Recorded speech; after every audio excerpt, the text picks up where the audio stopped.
Do you understand by heart failure? 5 marks में heart failure question आता है। Definition क्या है हार्ट फेलियर की? Clinical syndrome in which due to abnormality of cardiac function a low cardiac output and congestive symptoms are prominent. ठीक है, तो ये हार्ट फेलियर क्या होता है? क्लिनिकल सिंड्रोम होता है।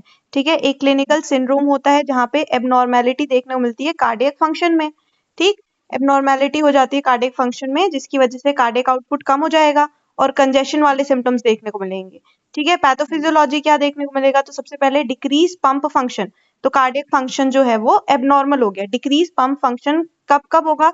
आफ्टर एमआई या फिर डायलेटेड कार्डियोमायोपैथी में।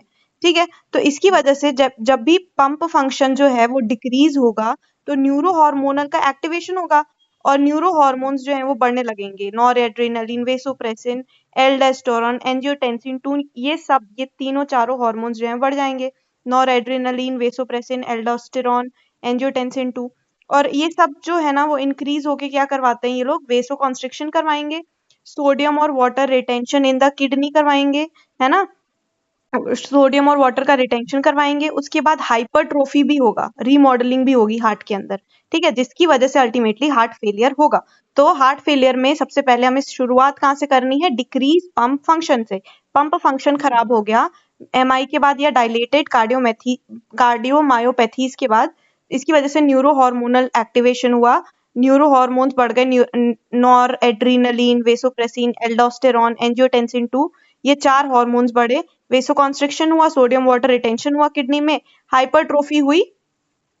ठीक है, हाइपरट्रोफी डायलिटेशन देखने को मिला और हार्ट फेलियर होगा। अब इसके टाइप्स देखें, हार्ट फेलियर के लेफ्ट हार्ट फेलियर हो सकता है, ठीक है, लेफ्ट हार्ट फेलियर हो सकता है और एक हो सकता है राइट हार्ट फेलियर, है ना।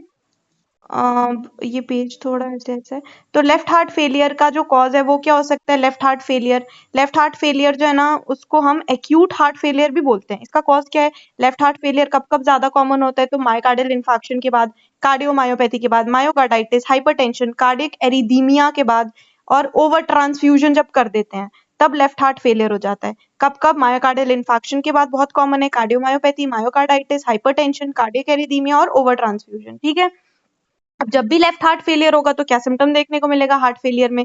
सीवियर डिस्निया होगा, टेकीपनिया, टेकीकार्डिया हो जाएगा, कोल्ड क्लैमी, स्किन ठंडी पड़ जाएगी, कोल्ड क्लैमी स्किन हो जाएगी, लो बीपी होगा और गैलोप रिदम होगा। ठीक है, तो क्या क्या सिम्टम्स देखने को मिलेंगे हार्ट फेलियर में? लेफ्ट हार्ट फेलियर में severe dyspnea, tachypnea, tachycardia, cold clammy skin, low BP, gallop rhythm देखने को मिलेगा। इन्वेस्टिगेशन क्या क्या करवाएंगे? तो इन्वेस्टिगेशन में सबसे पहले हम उससे हिस्ट्री पूछेंगे, हिस्ट्री ऑफ चेस्ट पेन लेके आएगा एमआई सजेस्ट करते हुए।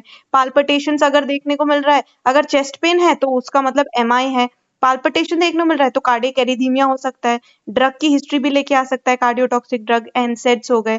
ठीक है, चेस्ट पे ट्रॉमा हो सकता है, कार्डियक टेम्पोनेट का केस हो गया, ब्लड काउंट।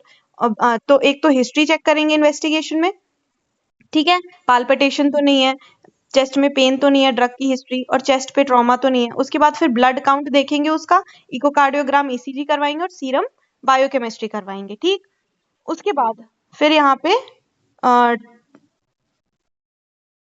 मैनेजमेंट लिखा है, ट्रीटमेंट इन्वेस्टिगेशन के बाद मैनेज कैसे करेंगे। तो इफ इट इज क्रॉनिक, है ना, तो कोरोनरी एंजियोप्लास्टी लिखा है, बाईपास ग्राफ्टिंग करनी पड़ेगी। यार ये वाला पेज इसी में है क्या? कौन सा कहाँ से स्टार्ट हो रहा है समझ भी नहीं आ रहा है इसमें तो।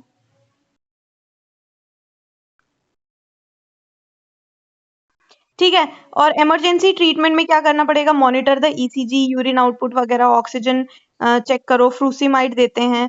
ठीक है, फ्रूसीमाइड देते हैं। अच्छा, फिर नेक्स्ट अपना आ गया राइट हार्ट फेलियर सेकंड। इसको हम लेफ्ट वाले को एक्यूट हार्ट फेलियर बोल रहे थे, राइट हार्ट फेलियर को हम क्रॉनिक हार्ट फेलियर बोलते हैं। ठीक है, अब इसका राइट हार्ट फेलियर क्यों होता है ज्यादातर? तो उसका कॉज क्या है? उसका कॉज है हमारा pulmonary hypertension, right ventricular infarction हो गया, आइसोलेटेड राइट वेंट्रिकुलर कार्डियोमायोपैथी हो गई, पल्मोनरी या ट्राइकस्पिड वॉल्व की डिजीज हो गई, है ना, पल्मोनरी या ट्राइकस्पिड वॉल्व की डिजीज हो गई, right ventricular infarction, pulmonary hypertension, या फिर आइसोलेटेड राइट वेंट्रिकुलर, मतलब सिंगल एक राइट वेंट्रिकुलर में कार्डियोमायोपैथी, इसकी वजह से राइट हार्ट फेलियर हो रहा है। अब इसके अंदर सिम्टम्स क्या आएगा?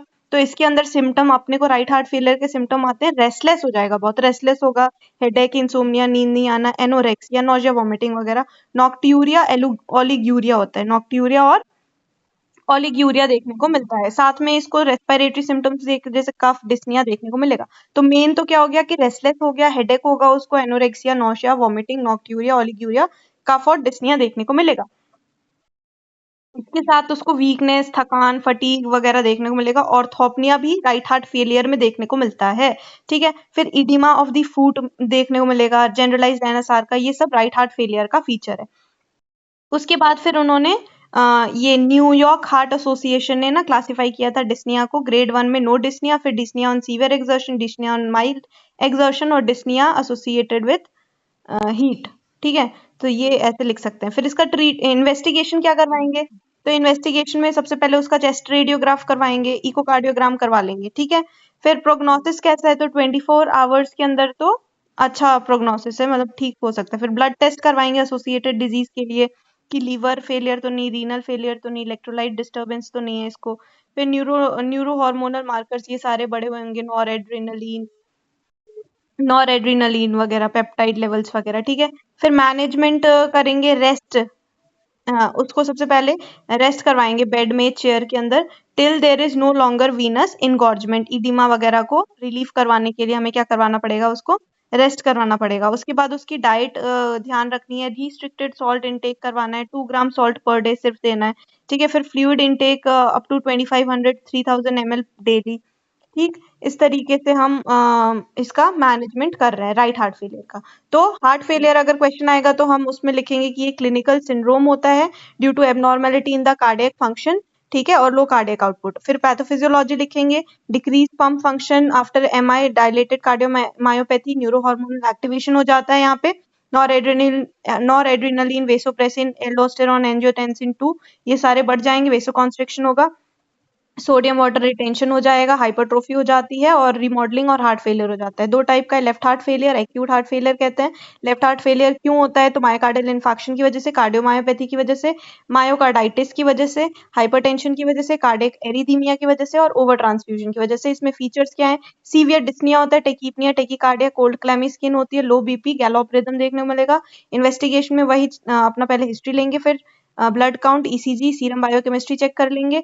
और ट्रीटमेंट में वही सब ट्रीटमेंट है कि इमरजेंसी ट्रीटमेंट करना पड़ सकता है, monitor, ECG, urine output check करो, ऑक्सीजन वगैरह देना पड़ सकता है, ऑक्सीजन मास्क वगैरह, फ्लूसीमाइड वगैरह।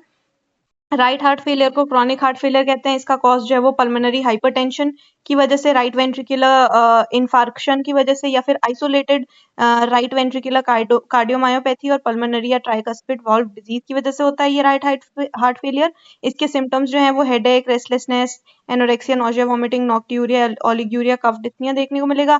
और इसमें हम वीकनेस और थॉपनिया वगैरह भी देखने को मिलता है, इडिमा ऑफ द लेग्स वगैरह भी देखने को मिलता है। फिर न्यूयॉर्क के हार्ट एसोसिएशन ने डिस्निया की क्लासिफिकेशन भी बोला है, नो डिस्निया तो ग्रेड 1 बोलो, डिस्निया सीवियर एक्सर्शन पे, फिर डिस्निया माइल्ड एक्सर्शन और वो वाला। फिर इसका इन्वेस्टिगेशन चेस्ट रेडियोग्राफ है, चेस्ट एक्सरे और इकोकार्डियोग्राम है। प्रोग्नोसिस जो है वो सैंपल्स पे डिपेंड करेगा, ब्लड टेस्ट करवाएंगे ये सब।